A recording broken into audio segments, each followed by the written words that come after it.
Voilà, donc la conférence d'aujourd'hui a comme orateur l'honorable Jean-Claude Mvwemba. Il est président du MPCR, parti politique. Il est également membre de la dynamique de l'opposition et par conséquent membre du rassemblement des forces acquises au changement. Alors, pour commencer cette conférence, je vais d'abord passer la parole à l'honorable Jean-Claude Mvwemba pour son mot. Et après, nous allons commencer certainement une série de questions à réponse. Merci, bonsoir. Toutes mes excuses, tout simplement parce qu'on venait en voiture. Malheureusement, on a oublié que 17h, 18h, c'est l'heure de pointe à Bruxelles. On a terminé notre trajet par le métro, qui est toujours un bon souvenir. Mesdames, Mesdemoiselles et Messieurs, en vos titres et qualités respectives, grand est ma joie de saisir l'opportunité qui m'a été offerte de m'adresser à vous, tout en vous remerciant d'avoir énoncé vos multiples préoccupations pour accorder une place de choix à cette rencontre fortuite. Avec votre bienveillance autorisation, je souhaite que nous débutions notre partage, notre échange de vues de ce jour en observant une minute de silence en mémoire des sacrifices suprêmes consentis par plus de 12 millions d'innocentes populations congolaises arrachées à la vie de la manière la plus injuste et la plus barbare par une poignée d'individus n'ayant aucun respect pour la vie humaine.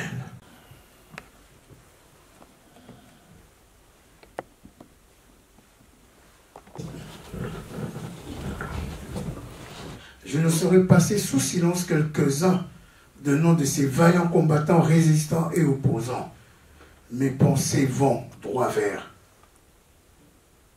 Jolie Martiatima, membre et activiste de notre parti, le MPCR. Tué en date du 19 septembre 2016 par balle sur le terrain de la Ligue de Libération à la place Sainte-Thérèse dans la commune de Njini. Aimé Panzou, membre et activiste de notre parti, le MPCR, pour la circonscription de Kinshasa, a reçu un coup de balle au pied lors des manifestations du 19 septembre 2006. Mademoiselle Nishalandou Banzola, membre et activiste de notre parti, le MPCR, arrêtée lors des manifestations du 19 septembre 2016 et portée disparue jusqu'à ce jour. Elvis Boulongo, le président de la Ligue de jeunes de notre parti, le MPCR, qui avait été victime d'un enlèvement par des milices armées, non pas par la police, est détenu jusqu'à tard la nuit avant de l'amener à Kinkole pour être relâché. Samuel Vwezolo, membre et activiste de notre parti, le MPCR œuvrant dans la ville de Matadi où il a été détenu pendant 4 mois avant d'être libéré grâce aux dénonciations et de défenseurs des droits humains. Gédéon Masunda, membre et activiste de notre parti, le MPCR, œuvrant dans la ville de Matadi, ayant subi le même sort que son compagnon d'infortune, Samuel Vwezolo. André Lukoji Tibaka, membre et activiste de notre parti, le MPCR, arrêté lors de manifestations le mois du 19 septembre 2016 jusqu'à ce jour sans trace. Thieke Benz, un membre activiste de notre parti, le MPCR, arrêté sur le terrain de la lutte lors des actions le 19 et 20 janvier 2015 et ayant réussi à s'échapper avec d'autres compagnons de lutte. Eré Dindomba, membre et activiste de notre parti, le MPCR, ayant été contraint de quitter le pays au lendemain de différentes manifestations pour se mettre à l'abri des exactions et autres menaces de la part de la police politique.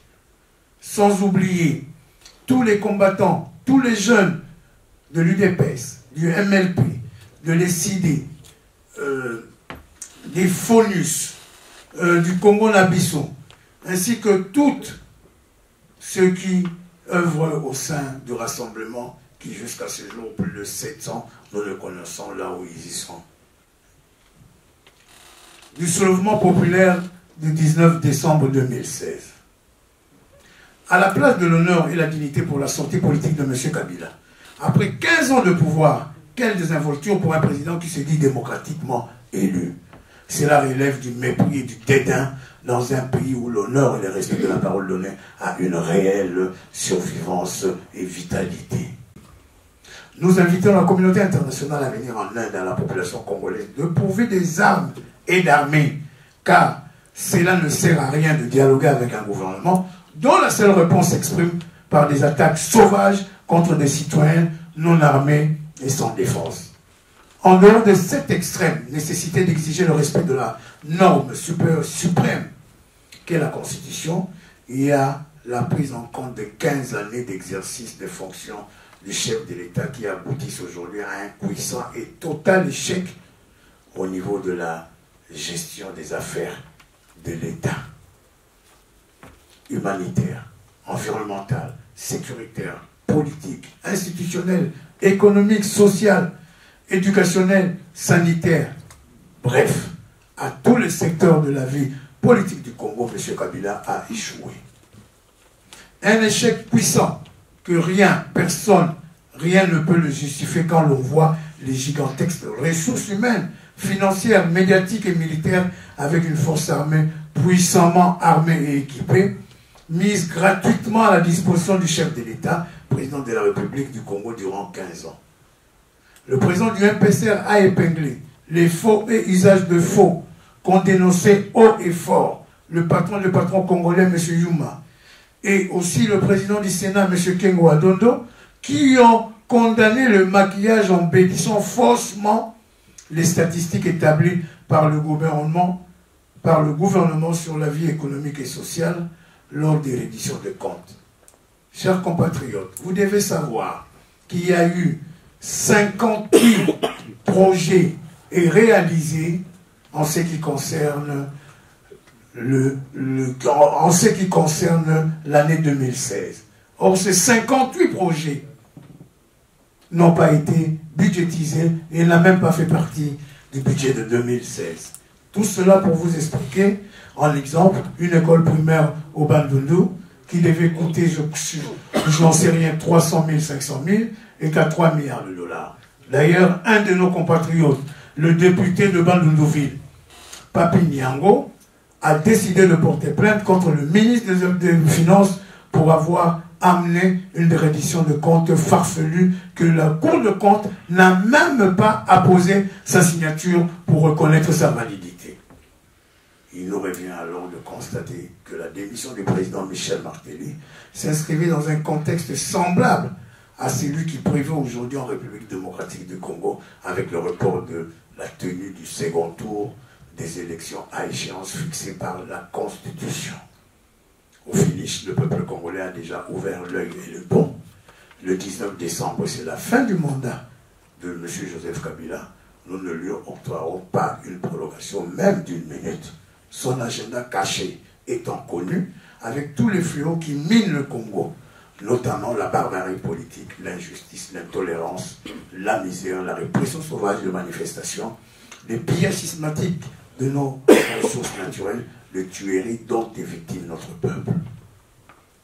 Vous comprendrez qu'il y a certains paramètres que je n'ai pas pu exposer ici et qu'on pourrait avoir un échange autant que voulez-vous. Vive le peuple congolais, vive la République. Voilà, Pasteur Bobo. J'ai 2 ou 3 questions à vous poser rapidement. La première, c'est la presse quinoise ou congolaise fait écho des conflits au niveau du rassemblement. On titre même le rassemblement au bord de l'implosion. Que se passe-t-il au niveau du rassemblement? D'autres ont écrit des mots à la Senko et d'autres les réfutent. D'autres les réfutent. Que se passe-t-il? Deuxième question, c'est juste après le dialogue du Konchati, on vous a vu avec Vital Kamerhe. Est-ce que Wemba était prêt à entrer dans le gouvernement Kamerhe 1 qui a raté? On ne sait pas. Donc. Ça, c'est à vous. Troisième question, votre projet par rapport au gouvernement Badiba, parce qu'on voit, j'ai lu hier ou avant-hier, il y a des alliés des leaders de la presse qui sont peu entrés au gouvernement Badiba. Mais votre position à vous-même, honorable Oudon. Pasteur Bobo, il n'y a aucun problème au rassemblement. Le rassemblement est une structure bien ficelée. qui représente les Congolaises et les Congolais. Nous savons et nous voyons le comité de stratégie est en train de préparer les stratégies par rapport à la SENCO et surtout par rapport à la venue de prêtres de Saint-Égidio.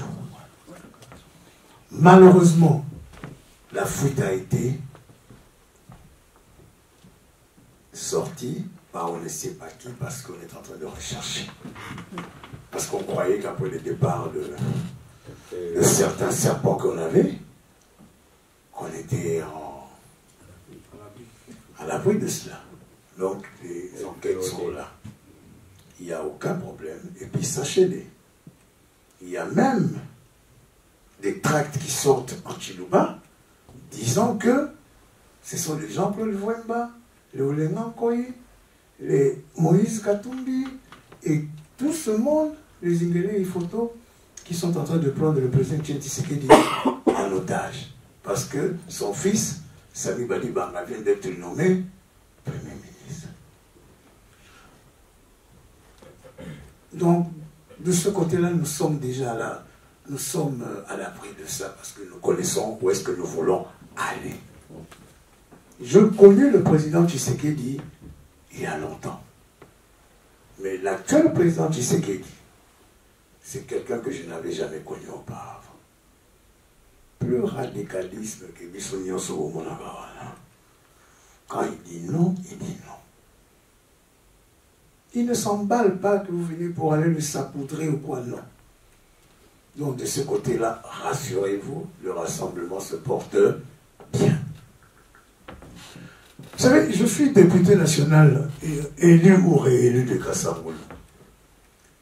Je suis le premier notable de Kassamoulou. Toutes les personnalités qui viennent ou qui passent dans Kassamoulou, s'ils savent que je suis là, ils viennent faire leur civilité, me présenter leur civilité.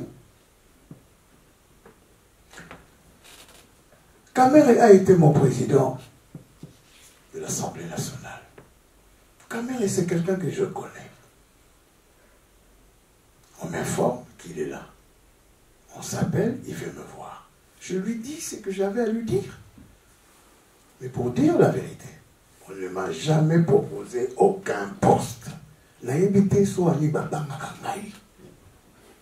Depuis que je suis en politique, Déborah Nkoulou est là.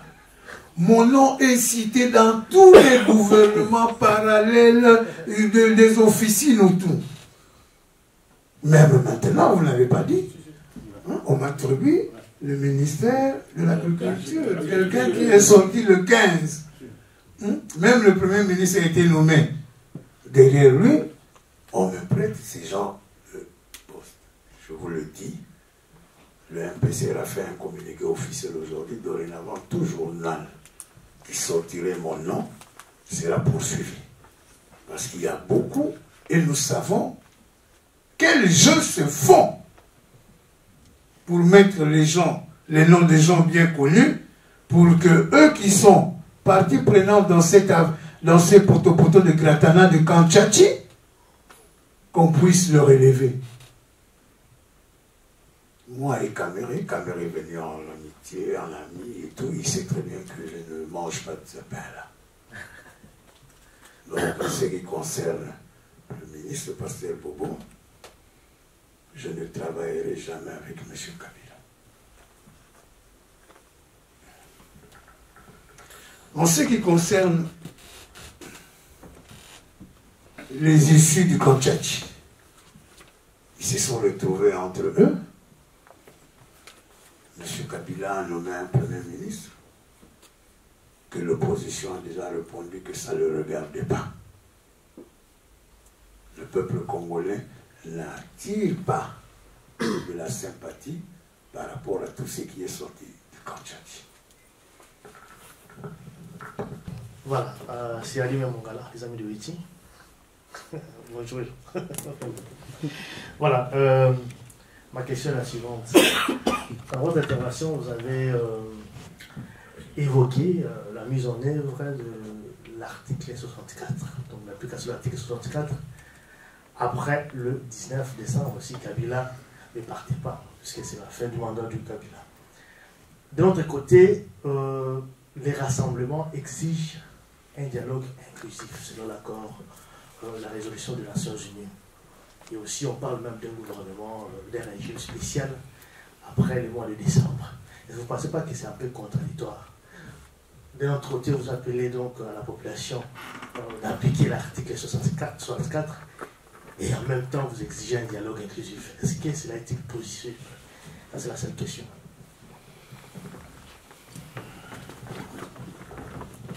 L'article 64 de la Constitution, ce n'est pas le rassemblement. C'est la Constitution. Souvenez-vous, à l'époque, on n'était pas assez nombreux à demander au peuple congolais de ne pas voter cette Constitution. On était si peu à l'époque. Il y avait moi, Jean-Claude Vouemba, Franck Diongo, Gabriel Mokia, Christian Balibangui, le paix à son âme,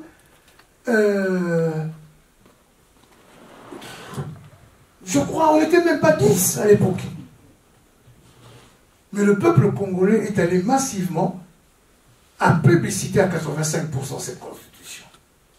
À partir de ce moment, cette constitution devient nôtre. C'est notre affaire.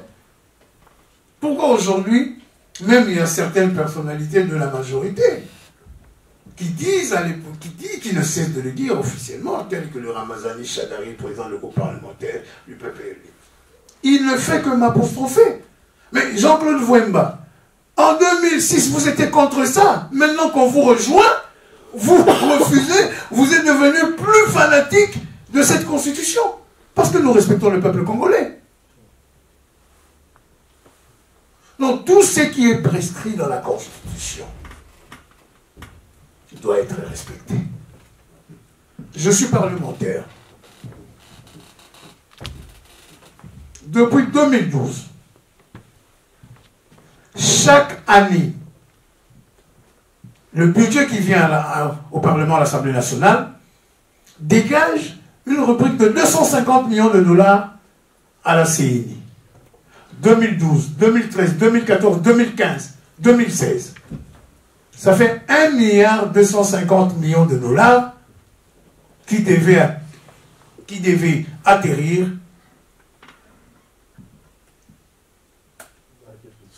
sur le compte de la CENI. Or, au mois d'octobre, novembre 2015 et mars 2016, Corneille Nangaa nous dit qu'on leur a octroyé seulement 61 millions de dollars depuis 2012. Nous n'avons jamais vu le gouvernement de la République revenir durant ces 5 ans par une rectificative budgétaire pour nous dire que non, les sommes allouées à la CENI, nous l'avons utilisé pour tel projet.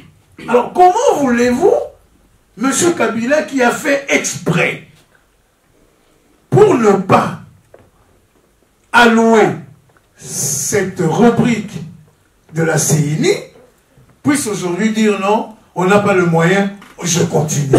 Ah non! Nous disons avant de continuer, il faudrait que le peuple congolais le sache. C'est pour cela que nous avons dit, nous respectons. Sortir un décret au mois de novembre pour que le dialogue puisse être instauré. C'est là où le rassemblement, nous avons dit, niet, rien. Lors de concertation, après avoir pris acte des concertations, c'est toujours son directeur de cabinet qui appose la signature. Maintenant, au sortir de Kantiachi, c'est la même chose. Donc, toutes ces signatures, toutes leurs histoires, leurs bidules, n'a pas de fondement juridique parce que le président de la République ne signe rien. En ce qui concerne le régime spécial, mais vous savez, quand vous partez à une discussion, à une négociation, vous devez avoir aussi vos préoccupations. Vous avez aussi ce que vous voulez exiger, mettre la balle, comme on dit, plus haut. Pour nous, c'est le régime spécial. Le régime spécial a été testé un peu partout, il y a des années. Nous disons même plus loin